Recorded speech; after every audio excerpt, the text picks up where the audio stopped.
Greetings and salutations, my Sagittarian friends. You are most welcome. We are going to hop directly into that hopes, fears, and reality spread. Ooh.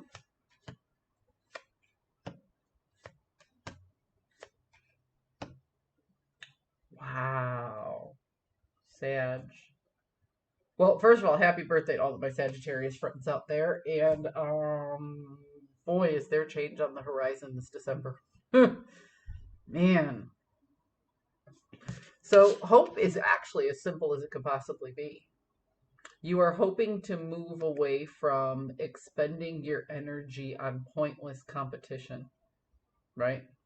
You've been very, very distracted by pointless competition for a very long time. And you're hoping to move on from that and learn your lessons from this. You are hoping to break a karmic cycle, but you realize that's going to take actual action and effort, that you're just not just going to fall out of it. You know what I mean?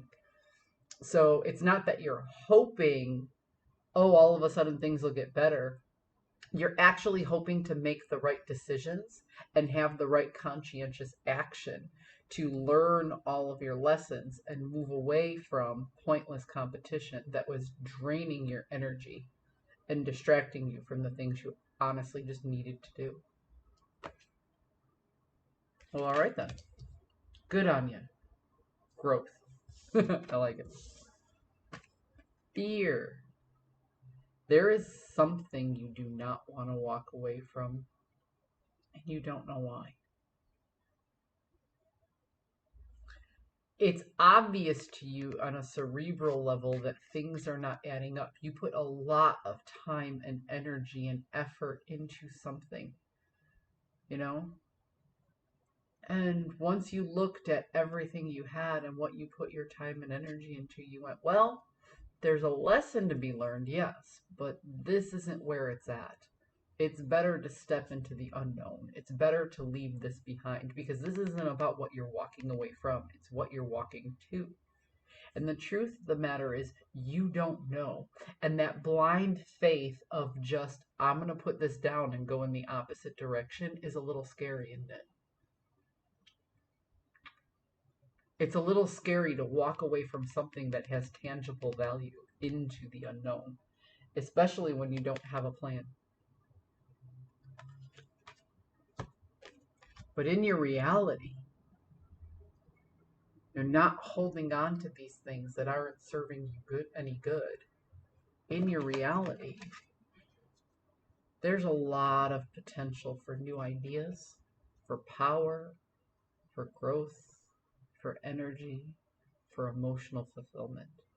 You see, when the aces come up, I always look at them as embodying the very essence, the simplicity of the energy of that particular suit. And I always tell people it's very high potential, but very low resolution. You have to process these things through a framework in order for them to become something. And that can be difficult at times because as you process it starts to have limitations, doesn't it? When something has high potential, it's easy to dream about it because there's no limitations to this high potential. But once you start taking a ball of clay and molding it into something, well, now it has to take a shape. It has to become something that other people recognize as well, right? And it's not going to be perfect. It's going to be flawed.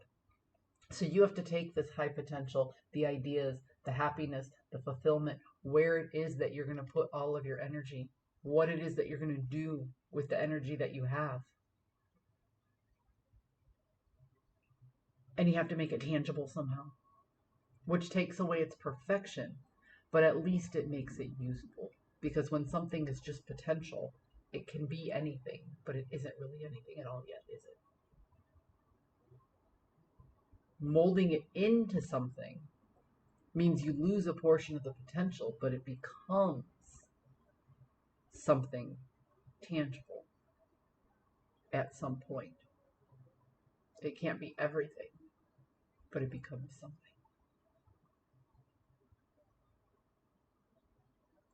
And what we're looking at in the reality is the potential for truth, for ideas to be set forth.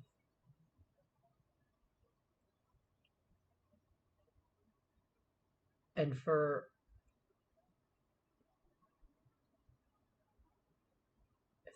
I don't even get emotional fulfillment out of this, which is what a lot of people think with the cups. I get you having that overflow of energy again. Because by forcing yourself into this situation that didn't fit, that didn't serve you were drained just a ton of energy. That cup is half full because so many people took out of it and didn't put back. When you get down to the truth of the matter, and you get back down to the soul of who you are and your authenticity, all that energy comes back, because that's just the way Sagittarians are.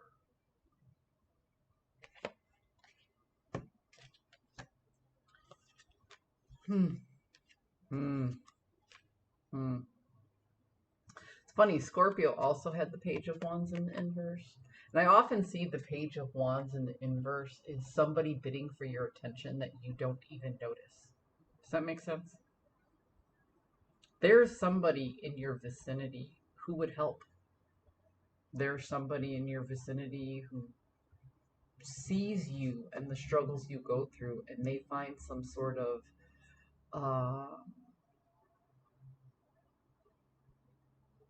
comfort in being around you. You don't even notice this person. You're not even paying attention.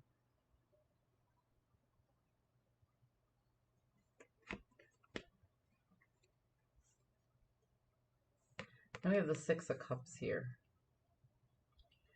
In some cases, this could be about, healing wounds, making friends with your inner child, giving to someone, but not expecting something in return, and the feeling that comes with that. And here we have somebody who sees their perspective, their world, and they see something that they want to change in their world, and they recognize that something has to change externally as well. But they have to make that change internally before they can bring it out into the external world.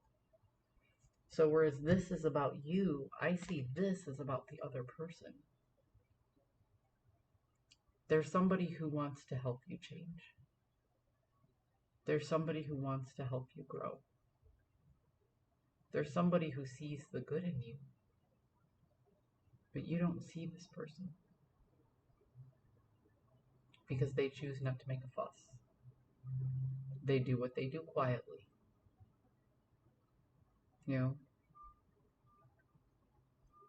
And they see what you've been through. They're still planning how they can help you. So they don't come forth with an offer yet because they're still trying to figure it out.